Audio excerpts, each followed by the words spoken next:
Hello everyone, I am Rosemary Young, President of the Los Angeles County branch of the Music Teachers Association of California. We are very honored to present a very special interview with our longest active and contributing member and a legend of piano pedagogy, Dr. Stewart Gordon. Dr. Gordon is a rare figure, a master pianist, composer, and a preeminent scholar whose editions of Beethoven and Mozart are standard worldwide. His career spans nearly a century, offering unparalleled wisdom. Prepare yourselves for an insightful conversation. Please enjoy this interview with our very special one and only Dr. Stewart Gordon. Let's begin by looking back to your earliest inspiration. You are from Kansas. Can you tell us about when did you start playing the piano, and what's the musical environment like in your early home? There were no musicians in my home. My grandfather on my mother's side was a country veterinarian, and on my father's side was a Methodist minister. When I went to the movies in 1941, there was a film called The Great Lie with Bette Davis and Mary Astor. Mary Astor played a concert pianist, and in the film, there was that part of the Tchaikovsky concerto was played. I came out of the theater and I announced, "That's what I want to do." My grandfather had, on my mother's side, had made her take piano, and she hated it. She dropped it after a year. And so she thought this was just a passing phase. But the same grandfather heard me say that, and he said, "Well, I'll pay for the boy's lessons if he wants to take lessons." My father was a regular Army officer, and this was during the war years, the Second World War years, and officers were very volatile in being transferred.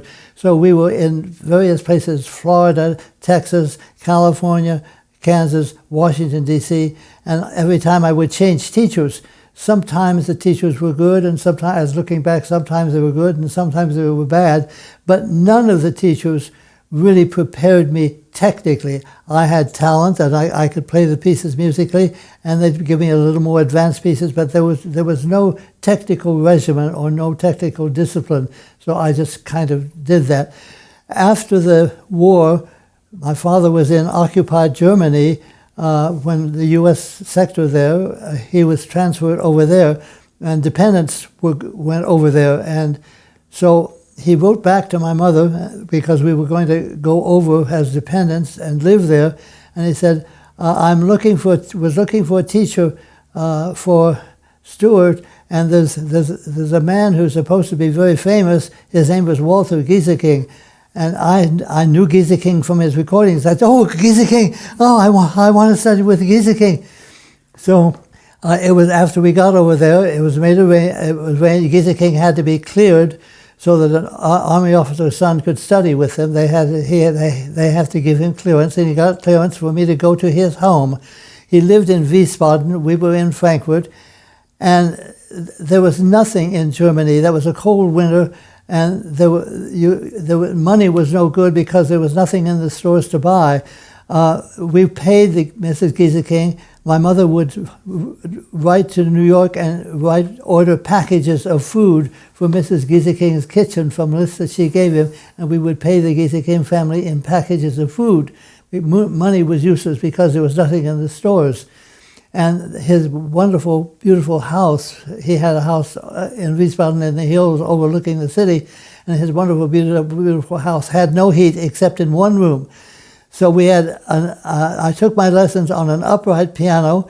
There was his two daughters, Jutta and Freya, Jutta's boyfriend, who was a Hungarian pianist with the name of Ima Hajmasi, the cat, and Mrs. Gieseking, and we were all,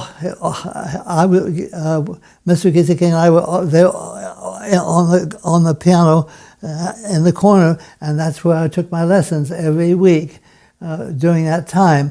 I was not a very technically advanced, but he was very patient with me, and of course, in those days, it was very important for him to have the food that we could provide and the contact for an American military officer. So he tolerated me, and I was musical enough, I guess. That went on for 2 years, and then my father was transferred back to New York. The biggest name in teaching, in music teachers at that time, was Olga Samaroff. She had produced William Capell and Rosalind Turek and a host of other people who were concertizing at the time. She was teaching in New York at the Juilliard School, and I auditioned for her in her apartment, and Olga Samaroff heard me play. She recognized my talent, and I'm surprised that she took me. But her friends had a small conservatory called the Philadelphia Conservatory.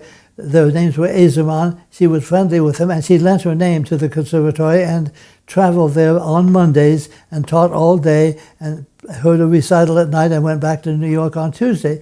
So my father was in Washington, so I would take the train up to the Philadelphia Conservatory and have lessons with Madame Samaroff. This awakened me because, of course, she was a famous teacher and her class was crowded, but they were crowded with people who were my age who were playing major virtuoso works. You know, they were playing Chopin ballades and scherzi, and I was playing a Chopin nocturne. They were playing Brahms Paganini variations, and I was playing an intermezzo of Brahms, etc. And I suddenly realized that I was so far behind technically. Fortunately, Samaroff was very disciplined. She has even published to date 12 practice rules, which is on my computer. It was very disciplined practice, and it was very technically oriented, also musically oriented. She was a wonderful organizer in this case. Unfortunately, she passed away just 8 months after I started with her. But that discipline was an enormous influence on my life and the way to approach music, and the way to think about music. It was very formative, and I started working very hard. After she passed away, I studied for a little while with a pianist who was a Hungarian woman that I won't name. She had been in a concentration camp. She was a good recitalist, but she was a very bad teacher. Her idea was giving me a different prelude and fugue of Bach every week. And I would stumble through the lessons. She'd say, all right, go on to the next one. And so, again, I was getting no technical discipline, and I knew that somehow that was not the right way. My father was transferred back to Europe, and I was slated to go to the University of Pennsylvania on a scholarship in Philadelphia, and I was going to study with a man by the name of Allison Drake, who had been Samaroff's assistant at the Philadelphia Conservatory.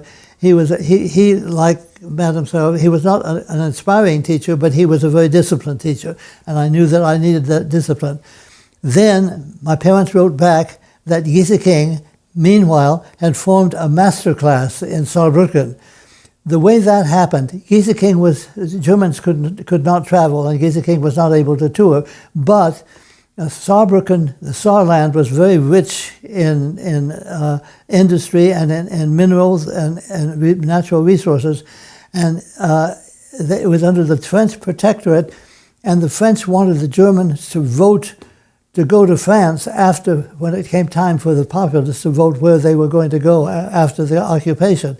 Of course, they arranged for Gieseking, who was born in France, to have a French passport. Suddenly he could tour again all over Europe, but he had to return to the Saarbrücken Conservatory on the faculty once a month for about 5 days to hold a master class, so that the people in the Saarland would say, oh, look what they're doing. They're bringing people like Gieseking and culture to our city. So he agreed to that. He was able to tour again, and he came back once a month. This, of course, generated students from all over Europe, from Hungary, from Austria, from Germany, of course, from France, from Spain, from Belgium. There were many students who wanted into the class. when I heard of that, I said, I'm not going to go to Philadelphia. I want to go to the Gieseking master class. My parents contacted Mr. Gieseking, and he was very honest. He said, well, Stewart can come over, perhaps, and if he wants to, but I'm not sure he can stay in the class because the level of the class is very high. But I'll let him try if he wants to. He may have to study with someone else. I threw caution to the winds. I went over there, and the class at the Saarbrücken Conservatory was a big master class. It was in a huge room, and there were about 20 or 25 students sitting around in a big circle, and there were the two pianos there. Gieseking was a linguist. He liked to teach in the language of the students because he said it gave him practice. He spoke English, German, French, Spanish, and Italian. And so it was very international in this way. And I heard lessons in all of these languages. So I went to the first class and I was petrified. I was scared because I was sure he was not going to let me stay in the class. I was so nervous, I was almost sick. And I played, and the first thing, I think I played an early Beethoven Sonata, and the first thing he said, well, you've improved. Who was your teacher in the United States? I said, Olga Samaroff. Who? I said, well, Olga Samaroff, she's very famous in the United States, and she teaches at the Juilliard School. Oh, no other comment particularly, but he didn't say anything, and I went back the second time, and I played some Debussy, and he liked that. And I didn't know, he would talk about, we'll talk about Gieseking's teaching later on, he would give me some suggestions, but he would never compliment me one way or the other. About Christmas time, there was a social event to which the Giesekings and my parents and I were invited in Wiesbaden, some mutual friends. And at the social event, Mr. Gieseking drew my mother aside and he said, your little boy has done just all right. And then I knew I would stay in the class. That didn't keep me from being nervous because I was still always nervous when but I knew I was going to be able to stay. Gieseking was one of the great geniuses of the keyboard. During the class sessions, he would go to Radio Saarbrücken, who contracted him for broadcast recordings. I heard him. He used music in the recordings, but I heard him play all 6 partitas in one night. Record all 6 partitas in one night. The next month, he recorded all 6 English suites. The next month, he recorded all 6 French suites. He had an ability that anything he could see, he could play. It was a phenomenal ability. But that meant that, and he was honest about this, he said he didn't know how to fix technique. He said, well, it should sound this way, but I don't know quite how to tell you to do it. And he was very honest about this. But I would take copious notes after every lesson, after every repertory, and I understood enough of all the languages. I spoke fairly good German, and I had taken a few French courses, so I could understand the lessons. And I would take copious notes.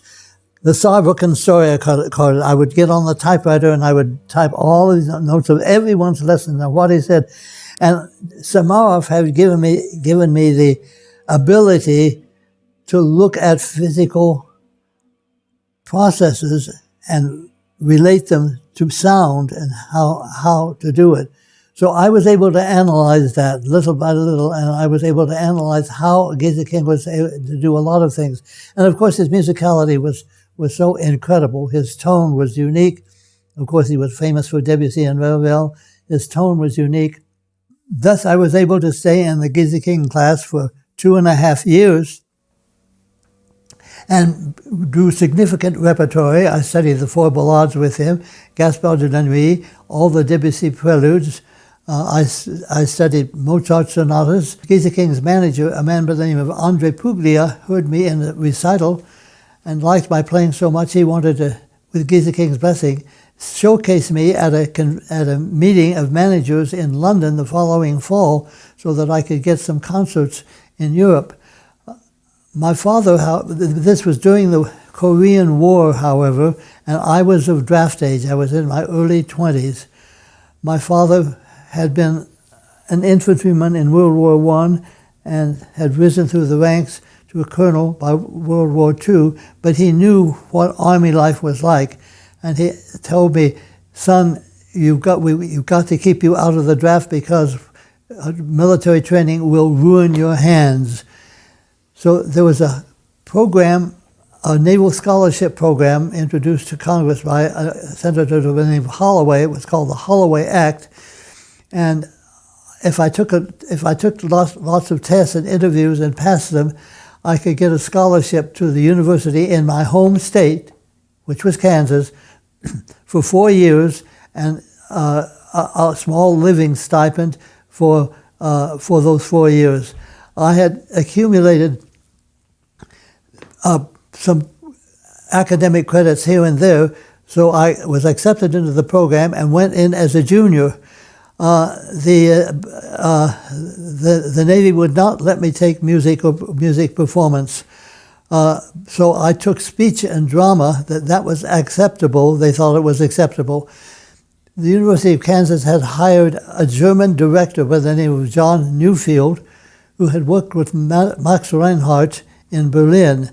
And when he interviewed the new students, the new majors for speech and drama, I told him my background, and he said, "You studied with Gieseking?" And I said, "Yes."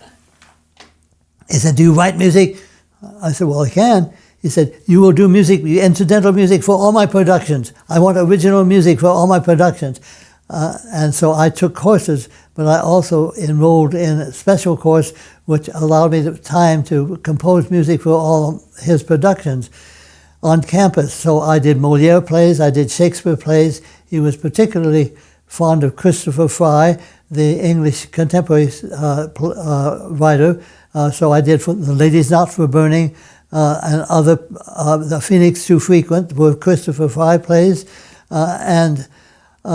So I was busy writing for theater, and I would have various combination instruments. I would have an overture usually for the play, and entr'acte music, and Newfield was very happy with that, but that got me started in doing theater music.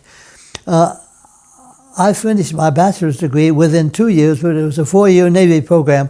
I petitioned the Navy to let me take music in the last 2 years. They relented, but only to the extent that I could get a master's degree in musicology, not in performance. So I got a master's degree in musicology, and my thesis was written on the complete piano works of Adele. So that was my experience at the University of Kansas. I went into active duty in the United States Navy. They trained me in Chicago for winter to be an air controller, and I was assigned to the old battleship U.S. Mississippi. It was then called EAG, Experimental Auxiliary Gunnery, and all it did was to mount various new guns on the decks and go out from Norfolk week by week and test it with aircraft. And I was in Combat Information Center in the bowels of the ship over a radar scope, being an air controller. So I was controlling aircraft. And that was a very big responsibility because those pilots' lives really depended upon my directions. So I learned to be very precise, and that was a good experience for me. I was able to keep. I was on shore a lot of the time, and I would find pianos, and I would practice the piano and keep my chops going fairly well, even during this time. Then my parents, meanwhile, my father had retired and was teaching school in Falls Church, and the next door neighbor was a Navy commander by the name of Edward L. Beach. He had written a best-selling book called Run Silent, Run Deep, which is about a thriller about submarine activities. he was attached to the Chief of Naval Operations, Arleigh Burke. Arleigh Burke wanted to do a big theater piece to celebrate the 200th anniversary of the Navy. A reserve admiral was a cowboy star by the name of George O'Brien, so he got George O'Brien to direct this theater piece. Alan Brown was a scriptwriter from Hollywood, and he was a reserve commander, so Alan Brown came to write the script, and they were looking for music, and Beach said to Arleigh Burke, they were in the same office, there's a Lieutenant J.G. that has a music degree, music background, and he has theater writing music experience. So I suddenly found myself transferred back up in the last segment of my career to the Navy band unit at the gun factory in Washington, D.C., and my job was to work with these people and to write the incidental music and an overture for something called The Spirit of the Navy. That was produced, and I worked with orchestration. The copying and the orchestrations I was helped with by members of the Navy band who were professional in this way. The show was a big success, and later on the Navy had a CD called Our Navy's Music, and the opening piece is my overture to Spirit of the Navy.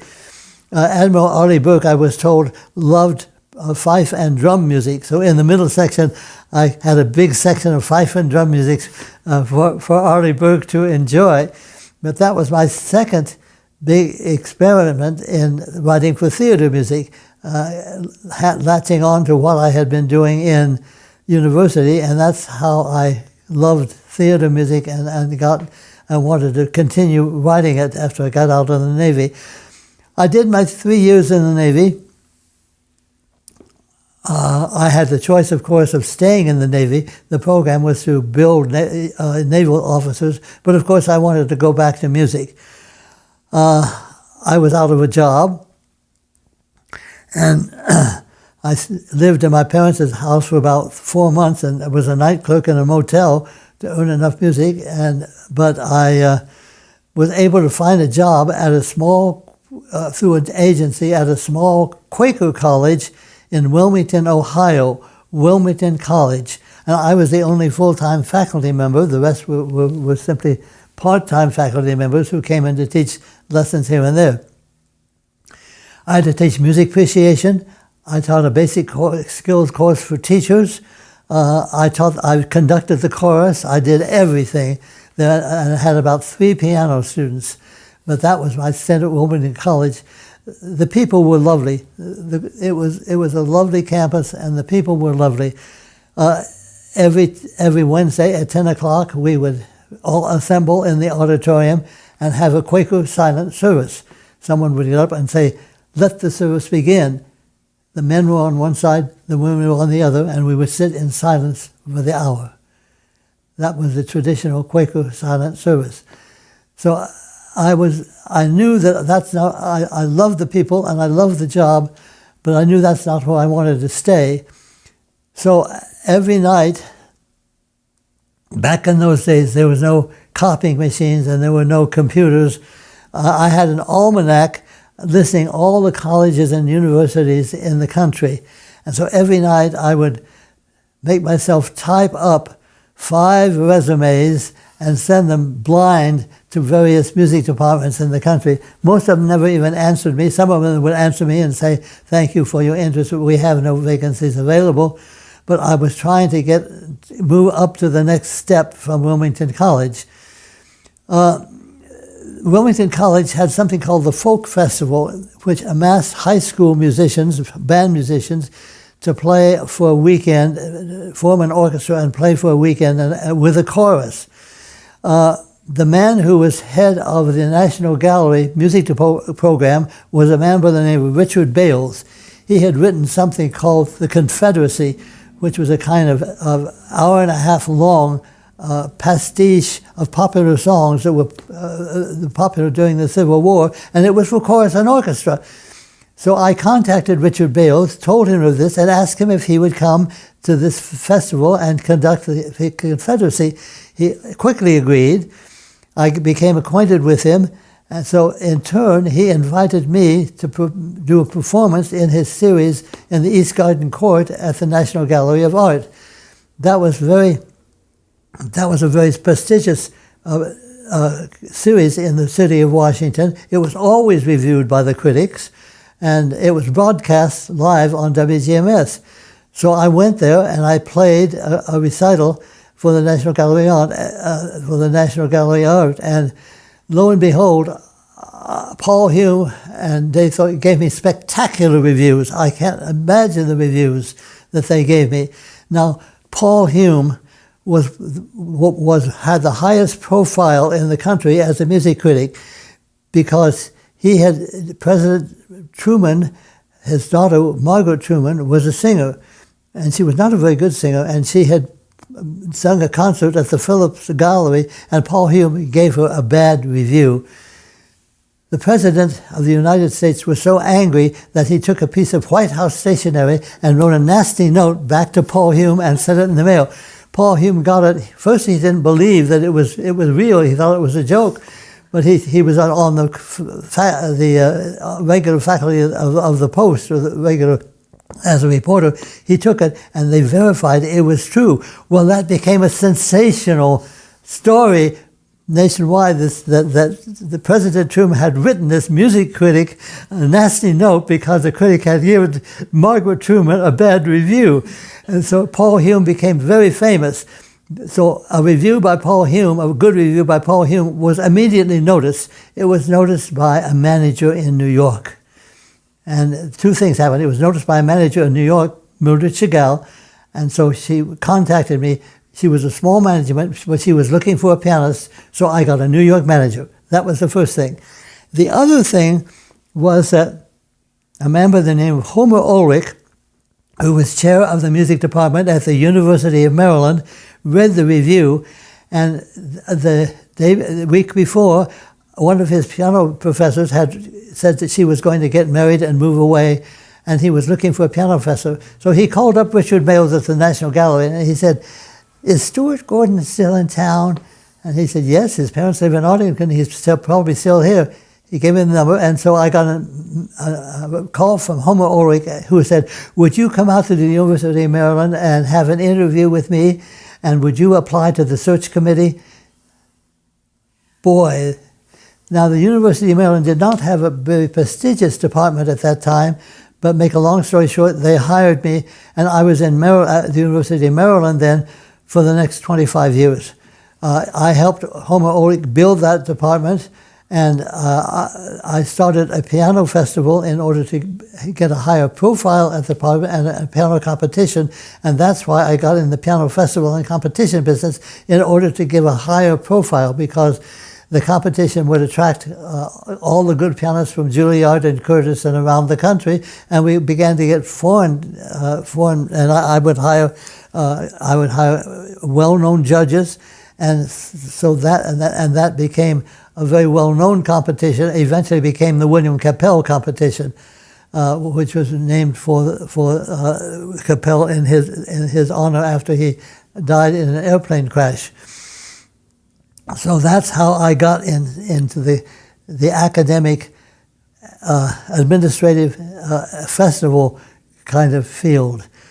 Meanwhile, I was touring with my manager, and I was going out and touring the country. I would manage to do about 15 to 20 concerts a year in vacations, and making up classwork after traveling quickly out and playing concerts, and then flying back and making up the work.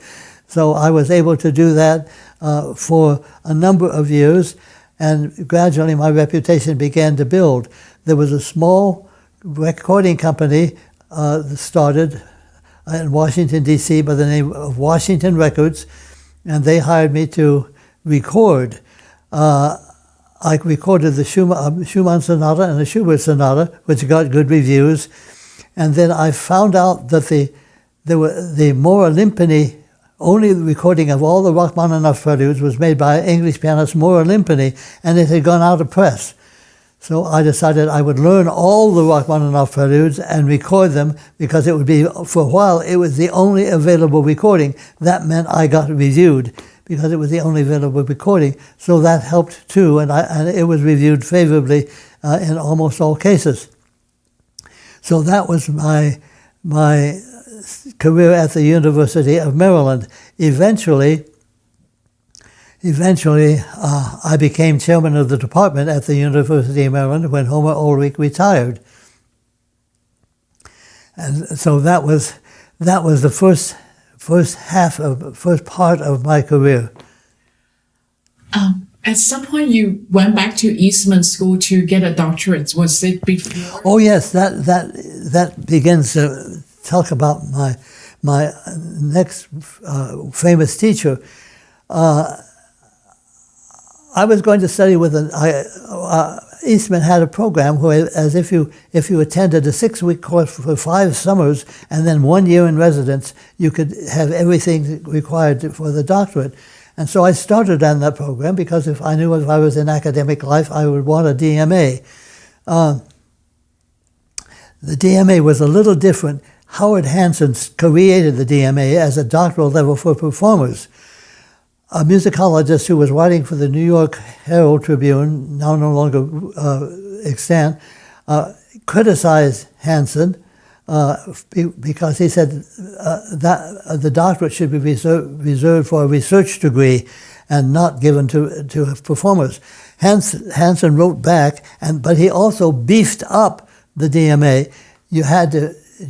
So that it was more like a PhD. You had to do 2 languages. You had to do 2 lecture recitals.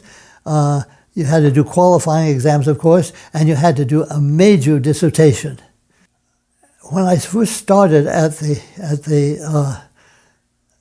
Eastman School, there's a big kind of lobby that they have. It's almost like a train station, and people chat there. And I was new, and I chatted with a fellow who became one of my lifelong friends, Roy Hamlin Johnson. He was a pianist there. He said, "Who are you going to study with?" I said, "Well, I want to study with Mr. Jose Echanas." I had heard Echanas' Spanish recordings and liked them very much. And Roy said, "Oh no, you don't want to do that." He took me by the hand. He said, "You're going to study with Mrs. G."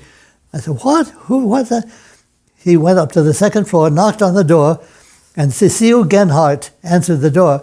She was a Swiss lady who had taught at the Eastman School when her husband was hired as a conductor there.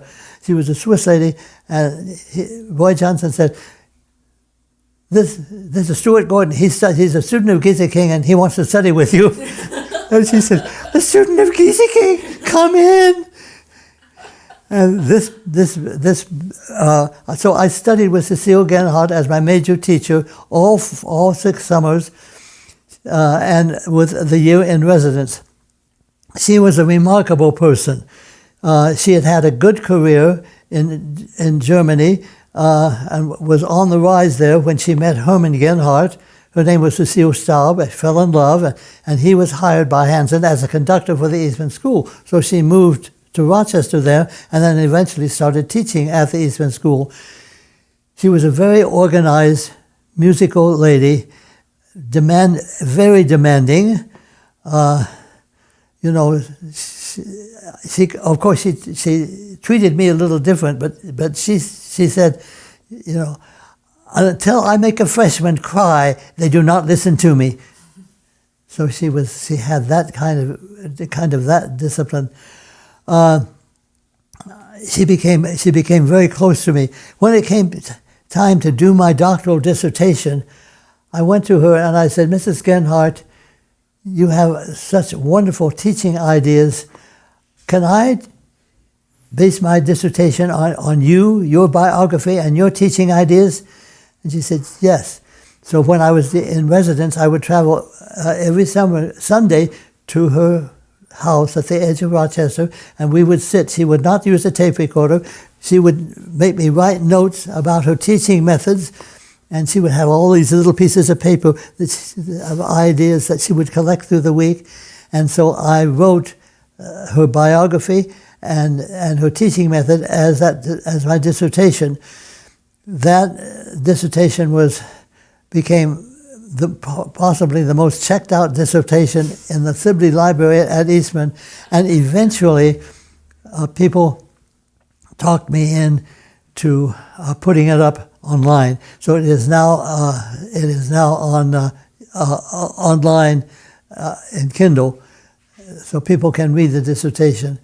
And I was also, the American Maté Association also undertook the project of collecting all of Mrs. Genhardt's performances, which are amazing, and issuing it in CD, two-volume CD, and I wrote the program notes for that also. So I was very, very close to Mrs. Genhardt and stayed close to her. And she eventually retired and died in the 1970s. But that was Mrs. Genhardt and my closeness with her. Did you always enjoy writing? Well, yes. Career. And that was also the genesis of my keyboard literature book. The practice building had some offices, faculty offices, and there was a man who taught music literature with the name of Vern Thompson. And he was a lonely man. I understood he had lost his wife a few months before, and Vern, when I would finish practicing in the evening, I would see a light on in his office, and so I'd knock on the door and talk to him and ask him what he was researching. He said he was researching a keyboard literature book, and he was clipping out kinds of articles from newspapers and magazines and pasting them in big notebooks. And so I would talk to him about them, and he'd read me some of the articles. And I adored Vern Thompson. He was on my doctoral examining committee. I left the Eastman School and was teaching at the University of Maryland, and suddenly I got notice that Vern Thompson had passed away, and that he had left me 25 boxes of notes that he had kept in his will, with the statement that of all the students who got their DMA, he thought Stewart Gordon was the one who would finish his work. And so 25 boxes arrived at my home. They were mostly clippings. He had not really started writing the book, so there was no book really. But I said, "Okay, Vern, if you put the mantle on me to write the book, I will do it." And of course, the keyboard literature book is dedicated to him, and so that's what was the genesis of me writing the keyboard literature book. How long did it take you? Oh well, I worked on that book for maybe 6 or 8 years before even the first edition came out. First edition came out in 1997. And so I had worked on it. And I was at the taught at the University of Maryland from about 1958. So you see, there was a long. But that was the genesis of how I came to write the keyboard literature book. So all of these things fall on me. Then when did you move to New York to be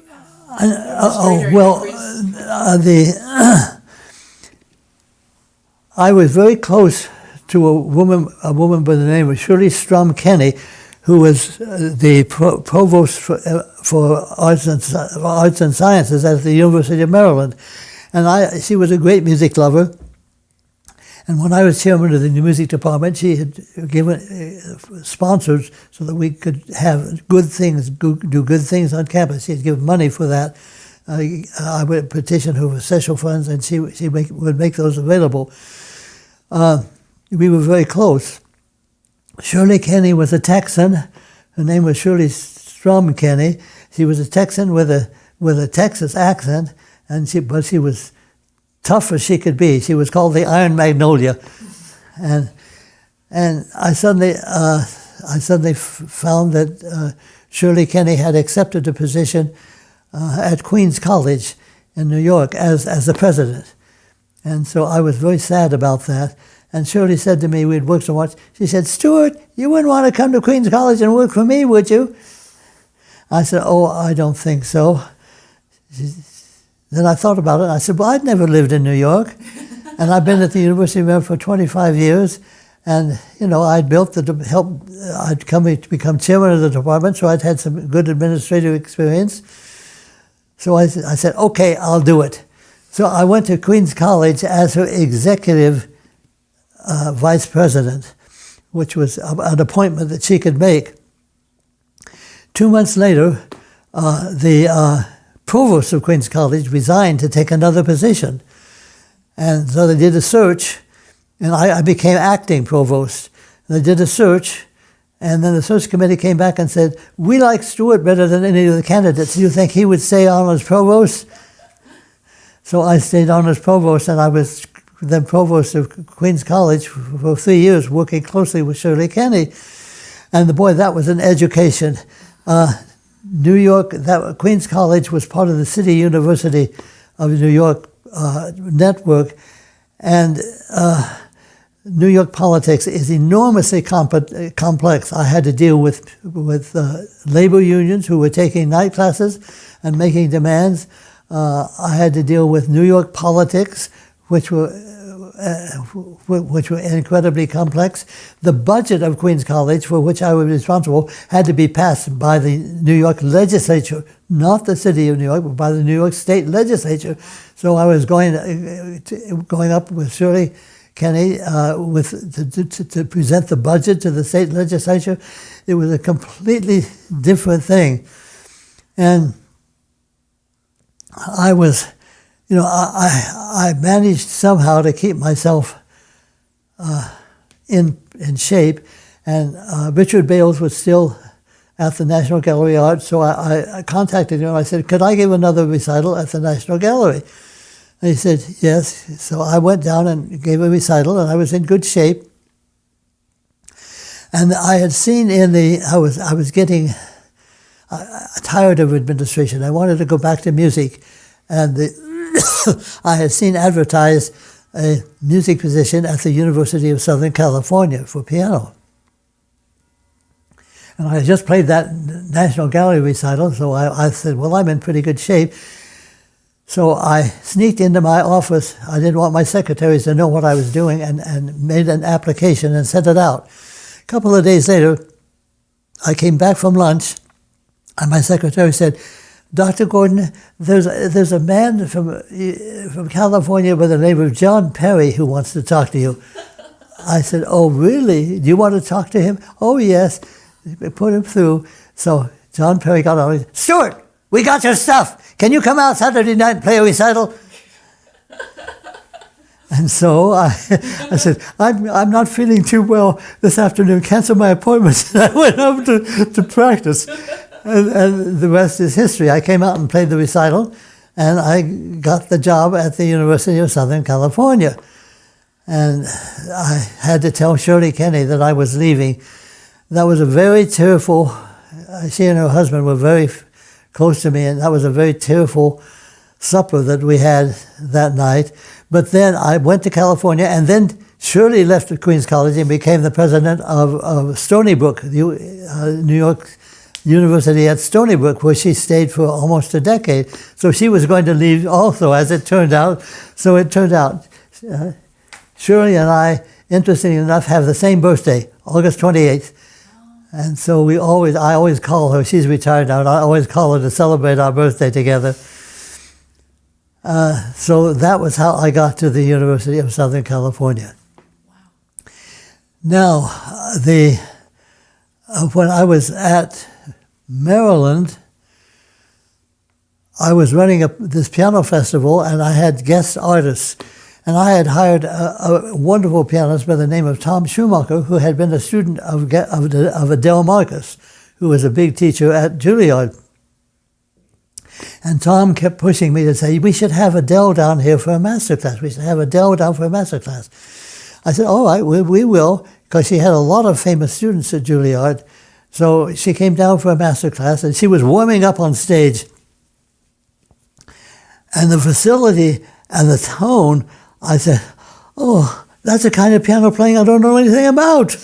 It's remarkable. It's a sound. And I was so excited. So I asked her if she taught privately. She said she did on Saturday. So I started taking lessons with Adele. Her lessons were $300 an hour back then. Wow. I had my airplane fare up and a taxi fare over to her apartment and my airplane back. And so I played for her for the first time. You know, I was concertizing by this time. I had played all over the country. And I played something for her, and her first words out of her mouth is, "You don't know how to use your wrists, do you?" I was offended. You know, I didn't play with a stiff wrist. She gave me an exercise, you know, to do kind of this and play that. And on the plane back, I said, well, I'll do the exercise. And so I did it. I thought, this is silly. And about 3 weeks later, I was playing a Mozart Sonata, and suddenly I said, oh my God, I know what she means. Because I was not using my wrist in an active way to shape things. My wrist was not stiff, but it was also not flexible to shape things. And she taught me to use the wrist. And those exercises taught me that I could use both my fingers and my wrist at the same time to shape things.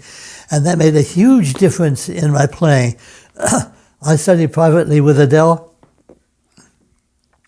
for the next, until I came to the University of Southern California. Then I did not come into New York anymore, but stayed close to Adele all the way until she finally retired and passed away.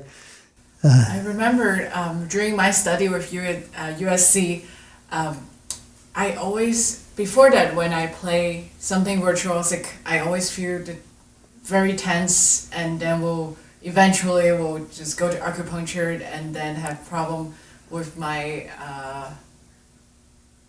my upper arms. Yeah.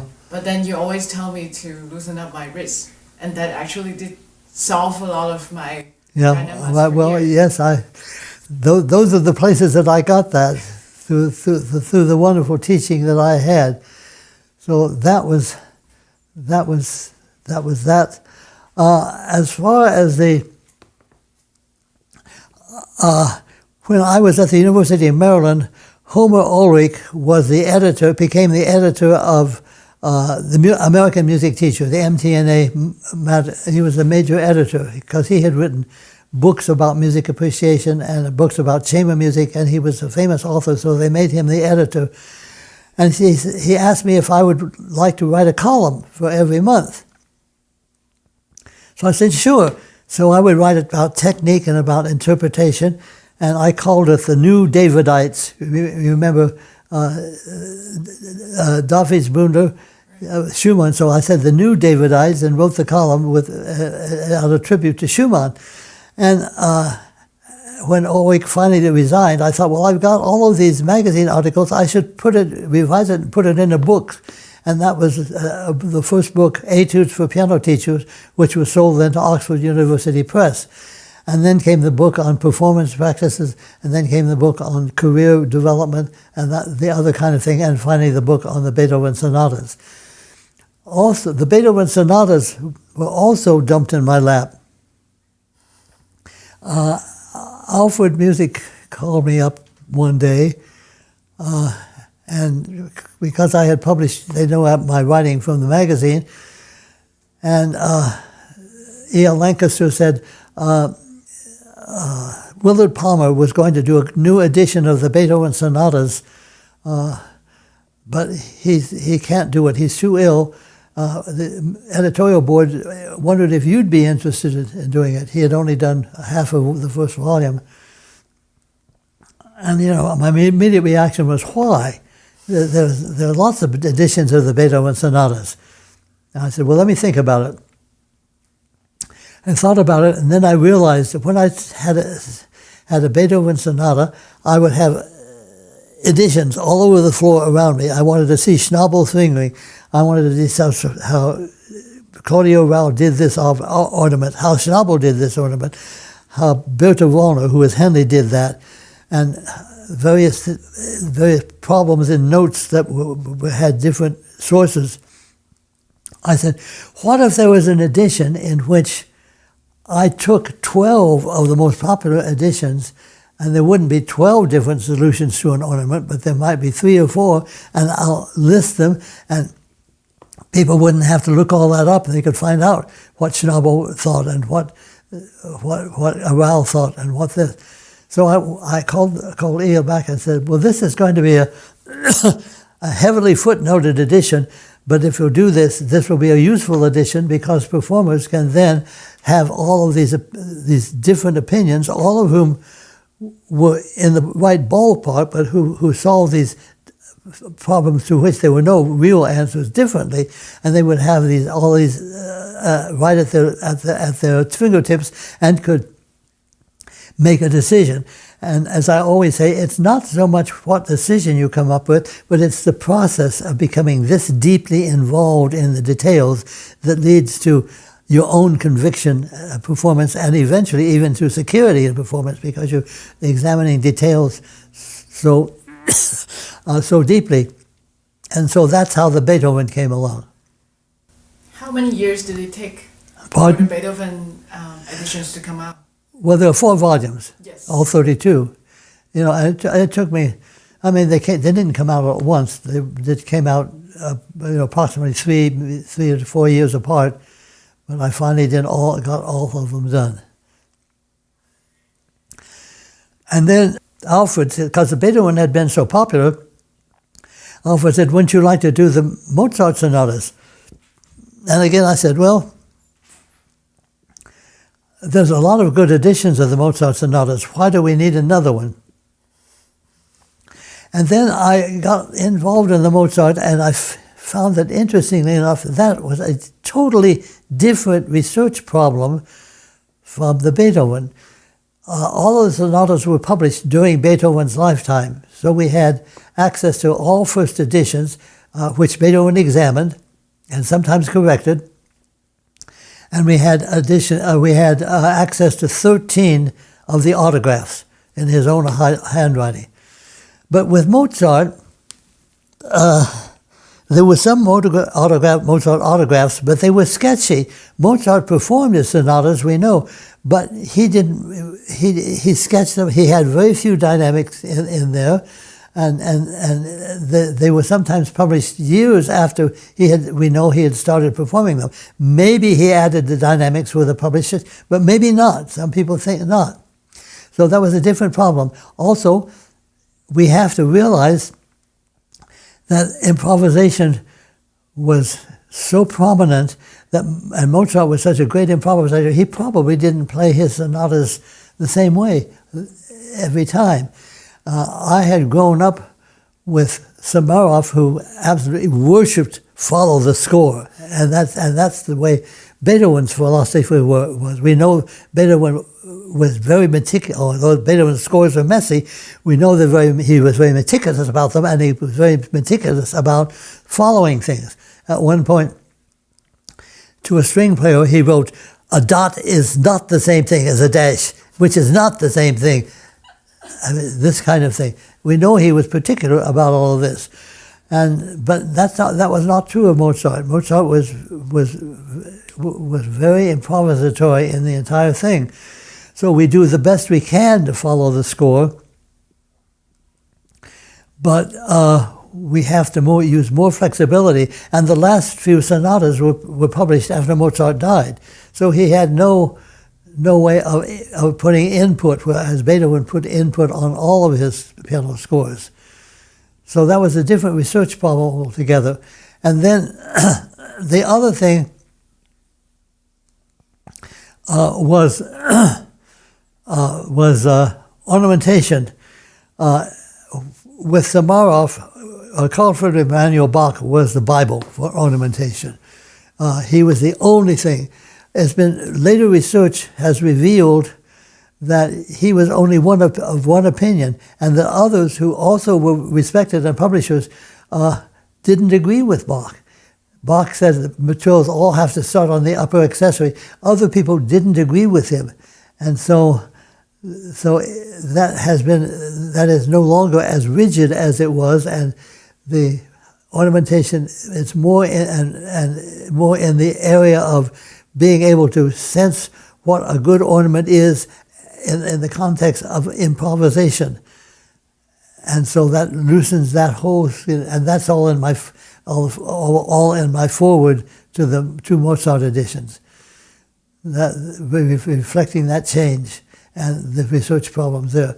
I still use every available resource to examine autographs and changes in autographs and first editions, but with the understanding that it was not as rigid as it was in Beethoven, because the Mozart's philosophy as a performer was totally different.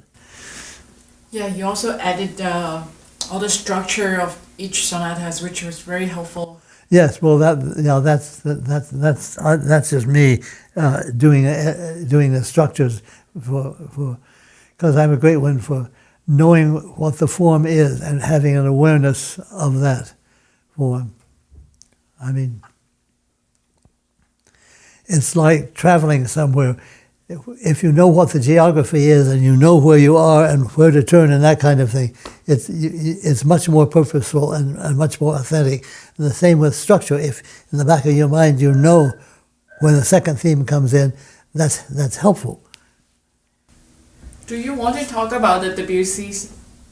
I'll talk about the Debussy. Yes, I wanted to do the Debussy etudes, partly because of the. First of all, at that time, there was only the Durand publication of the etudes, which did not have fingering. And that in the preface, Debussy has a funny little preface which said, I'm not going to give you any fingering, look for your own fingering. But there's a kind of philosophy, because I studied all that Debussy with Gieseking, and he was so famous. And there's a kind of philosophy that I wanted to put into my edition of the thing. And that is a philosophy that uses more arm movement rather than finger, because the finger creates articulation that is not particularly helpful to the Debussy style. If you read descriptions of Debussy's playing, it's all how he stroked the keys. He did not use finger, and he uses arm strokes, and it's how the notes have very little accentuation and that kind of thing. So if you use finger, you get too much individualization of accent, and I wanted to create an edition which reflected that whole approach to the etudes. And so I asked to do that edition, and they said they didn't have any other edition of the etudes, so they said yes. I see. Yeah, that will be really helpful. Yeah. So I would like to ask you, what has been your greatest challenge in your life? My greatest challenge? My greatest challenge is now dealing with old age. That may be funny, but it's true. Because I'm 95, I don't have very good mobility. I have arthritis in my hands and fingers, so the best I can do at the piano on good days is play a little Hanon and maybe a slow movement from a Beethoven Sonata before my hands get so painful that I can no longer do it. And when the hands get painful and you try to press through it, then the ears turn off. You can't hear anymore. The brain tells you you've got to stop. And that was I thought I'd use my retirement years to learn all the music that I never got around to playing. And so that was a very big disappointment. Also, I've always been a person who, if I had a difficulty to overcome, I'd sit myself down and say, okay, stop whining about it. What can you do to overcome it? And do it. Get busy and do it. And I've been pretty successful at meeting challenges that way. Meeting challenges of old age is a losing battle. Unfortunately, that's the way life is. but it's a losing battle. I don't handle my walker as well now as I did a year ago. But I fight it all the time, and I will continue to fight it and be as active as possible. But that's the biggest challenge in my life, which is at the end of my life. Sorry to hear about that. Well, what is one thing that you learned? You can't permit yourself to feel sorry for yourself. No matter how frustrating it gets, you can't permit yourself to go into self-pity. It's no good. So you have to discipline yourself in that way. I guess that ties to the next question, which is more important to become a successful musician, talent, work, or connection? Well, I've had many students who were very, very talented, like yourself, but there have been some students who were wonderfully talented, but who relied on the talent as an instinct. And what happens is that the talent does not grow eventually. If they do not work and think about the music and analyze the music and do all of those hard things, work in that way, in a disciplined way, then the talent does not grow. And after a while, the talent has a kind of shallowness about it, which, because we grow as people and we become wiser and we become subtly more sophisticated as personalities. And if that doesn't happen in the playing, then something's lacking from the playing. On the other hand, I've had students who really did not have a lot of talent. They didn't hear very well in music. They didn't perceive very well, but they worked very hard. They can reach a level which is acceptable for a recital. It may not be inspired, but it's certainly acceptable, and it's good, and it's enjoyable, and they can become very good teachers and very good guides. So both are important, and if you have both and do both like you have done, then it's wonderful. As far as connections are concerned, I think connections they're important, but connections have to be genuine, and you have to have a genuine interest in people. There was also a question about managing people. I don't think people are managed. Every interaction with a personality is different, and it requires sensitivity and requires courtesy, and eventually those are very rewarding. But you don't manage them. And in connections, there's a certain kind of, if you contact someone only for their connection, that can be very treacherous. And I know people who have made connections, and I know I can cite a couple of cases of people who have money and connections, and they can have a career, but it's always a fake career. They can hire. I know people who have hired orchestras and made recordings, but it doesn't last, and there's an underlying lack of respect from other musicians when that happens. On the other hand, you would be foolish not to think about trying to meet people who are important and whom you admire, not necessarily just for the connections, but because you want to get to know them.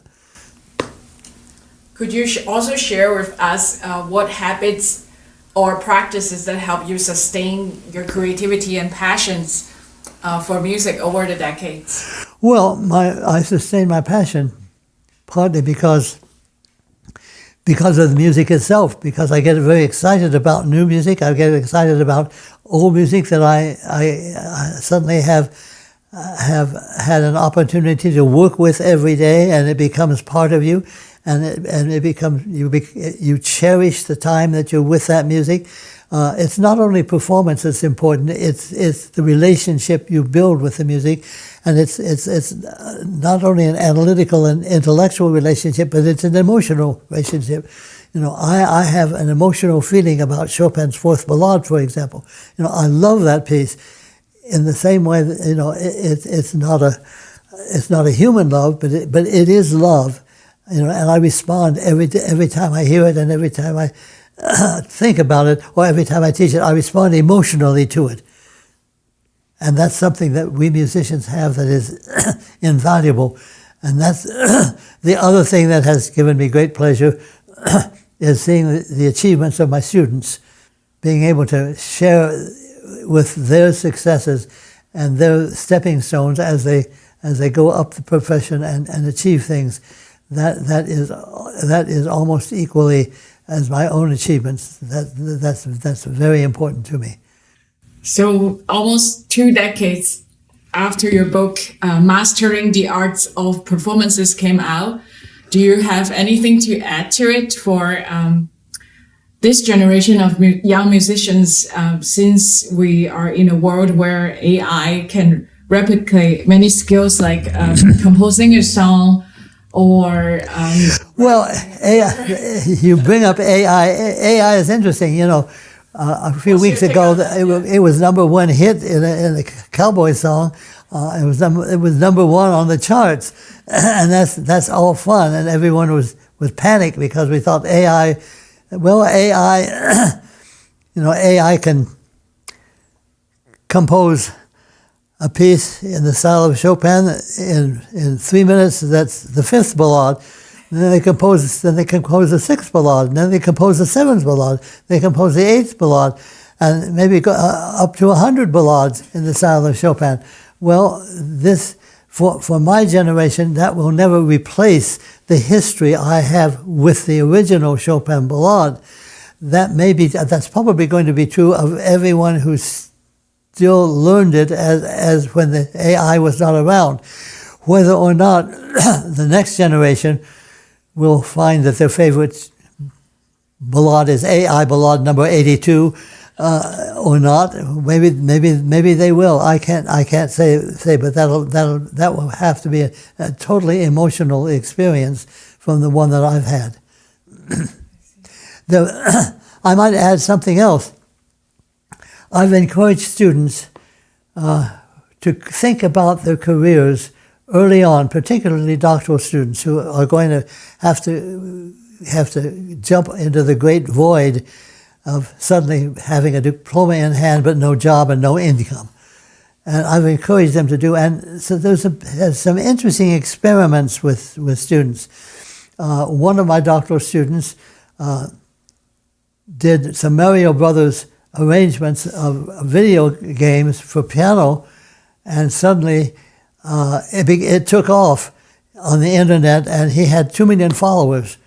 He was known as the video game pianist, and video game companies flew him all over the world for conventions where they'd put him up on a piano in a big thing over audiences, and he'd be playing these tunes, and they'd all be cheering, and that gave him notoriety. 2 things. Unfortunately, I mean, he was a wonderful musician also. And I remember you encouraged him to not give it up, because when we went to school together, I think he was about to give up that playing video game music, but he mentioned that you encouraged him. It gave him notoriety to get a good position at a small college in the Inland Empire, which he's still teaching at. But 2 things. First of all, those waves of notoriety pass. They pass, and so that's the first thing. And secondly, even though he has many hits on the internet, that doesn't produce paying groceries for groceries. It doesn't really produce a regular income. It's notoriety, but it's not money. So you still have to deal with finding a job. Another one of my students, who you probably know, took computer science courses when he was good with computers, and he took computer science courses, and he was able to get a job at a college where there was a few. He's a wonderful DMA pianist. He was able to get a job at a college in this area where he has piano students, but he also teaches a computer science course, and he also is responsible for maintaining the computers throughout the campus. So that they don't have to pay someone to come in and maintain. That's part of his job. but it's a very stable job, and it's a very, it's a very good job. And he hasn't stopped composing, and he hasn't stopped. He recently published a sonatina in a sonatina book, and so he's also doing other things. But there are practical things, practical wings that you can put. You yourself have done that with the Coburn School and experimenting with teaching piano online, and so. And these are things which, even though they are not on the same level as playing a DMA recital as a musician, the same challenge. They have their own challenges, and if you take them seriously and work hard at them, then they bring their own rewards and usually lead to something else. You have to be patient. I mean, I when I got off the bus at Wilmington College and saw this little town of 6,000 and this little college campus of 600 and I was the only music department faculty, and I was going to sit and it said Quaker Science. I said, what am I doing here? I was in Gieseking class, and then I said, never mind, do what you've been given to do and do it well, and then get busy and create other opportunities for yourself. And so that's the way I talk to myself, and that's the way I would talk to my students. So many students, when they're looking for a job, they find a job that they want, and they apply for it, and then they wait to hear, and they're turned down, and then they're disappointed. Then they wait to find the next job that they want, apply for it, and there will be 50 applications for that job. No, you have to apply for everything. And as I always say, even if you're selected and you have an interview and you're offered the job, you don't have to take it. If you went to the campus and you didn't like the setup, then decline. They've got someone else. You don't have to take it, but you've got to generate activity. And I think in a kind of mystical way, if you put forth effort and generate activity, then something will align itself. Just as that remarkable alignment when I got the job at the University of Maryland. That was an incredible series of coincidences with the teacher walking in and resigning, and Homer Ulrich reading my reviews and my recital I had played the night before, and that was an incredible series of coincidences. And the fact that I was playing at the National Gallery because I had invited Richard Bales to do the folk festival at Wilmington, all of that worked together finally. And I have a kind of mystical feeling that put vibes out there that finally do gel into something. But you've got to put forth the effort. Well, thanks so much for sharing your lifetime dedicated to creating, performing, teaching, and writing. What will be one single piece of wisdom drawn from all these years at the keyboard and the writing desk would you offer to those just beginning their journeys? Would that be stay busy? Well, I think I've just said it, yes. Do what you have to do. Don't complain. Keep your love for music alive. Don't get discouraged. It sometimes takes efforts not to get discouraged, because you say, I just played this DMA recital and it went well, and I played difficult literature, and I should, the world should know this. But Olga Samaroff used to tell her, she was the powerful teacher at Juilliard, but she had a saying. She said, you spend the first 2 decades of your career studying, and maybe a third decade becoming a fine artist, and then you suddenly go out into the world and you find that no one cares. You have to work to make them care. And that's the piece of advice. And you have to stick to it a long time and be patient. And it's sometimes hard. But it's hard not being depressed. But you have to be creative. Think of things that you can do that are different from anyone else. That kind of thing, and work at that constantly, and be creative in that way, and be as well as your music.